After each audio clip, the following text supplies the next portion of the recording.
Esa información, para ser expresada, tiene que ser primeramente copiada en otra molécula de ácido nucleico llamada ARN mensajero. La fabricación de ARN mensajero se llama transcripción y es llevada a cabo por una serie de enzimas y proteínas muy complejas.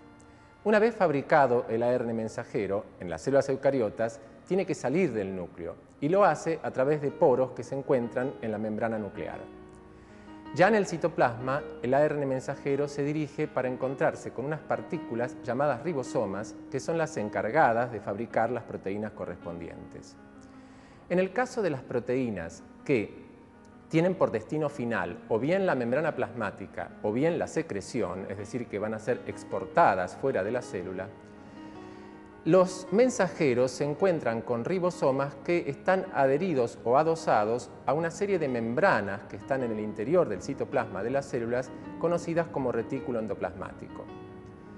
El mensajero que se traduce en los ribosomas adosados al retículo fabrica una proteína que va a ser atravesar la membrana del retículo, fenómeno que se conoce como translocación, para ubicarse en un compartimento del retículo que se conoce como lumen o luz del retículo.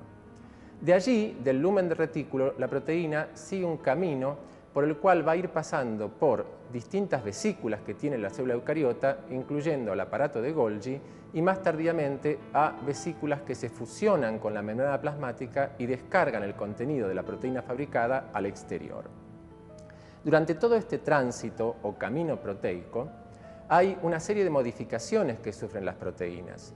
Quizás la más importante es el plegamiento, porque una proteína para cumplir su función debe plegarse en el espacio correctamente. Y otra modificación importante que sufren ciertas proteínas de secreción y de membrana es el agregado de azúcares que ocurre en el retículo endoplasmático y que forma finalmente un complejo de proteína con azúcar conocido como glicoproteína.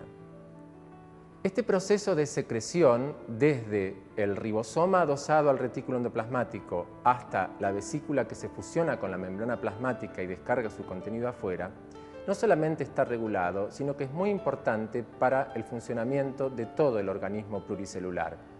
En particular, por ejemplo, es lo que permite que nuestras células del páncreas fabriquen la proteína insulina, que es una hormona que para cumplir su función regulatoria debe ser secretada fuera de las células del páncreas y viajar por la sangre a los distintos tejidos del organismo.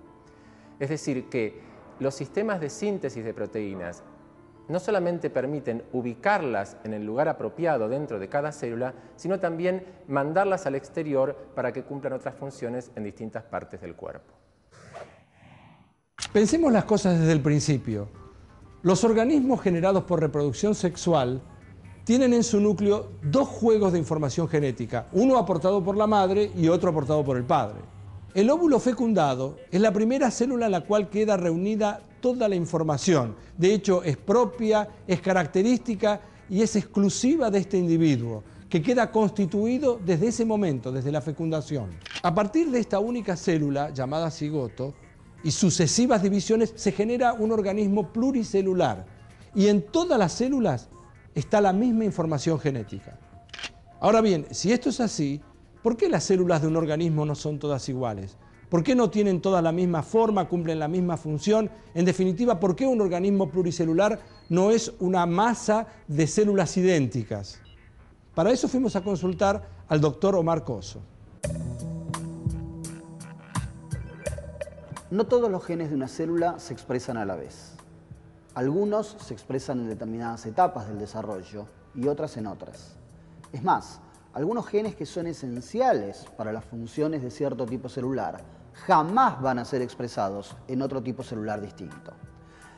El núcleo ordena la fabricación o no de ciertas proteínas en cada etapa del desarrollo y bajo cierto conjunto de estímulos, siguiendo un programa cuidadosamente sincronizado.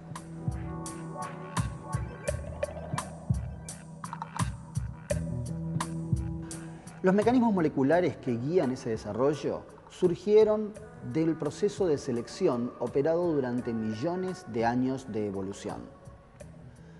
La presencia de una proteína en un determinado tipo celular puede representar una ventaja bajo ciertas circunstancias para esa célula o para el organismo del cual esa célula forma parte.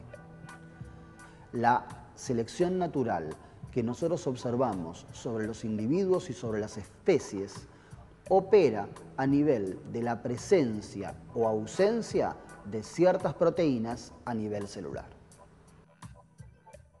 La historia de la ciencia nos hace confrontar una y otra vez con algo que sucede sistemáticamente. Cada vez que algo, después de años de experimentación, de investigación, aparece como una gran verdad, de pronto algo sucede y se empiezan a refutar esas verdades. También deberíamos entender que las explicaciones científicas se basan en los paradigmas, y si cambian los paradigmas, entonces cambian las explicaciones.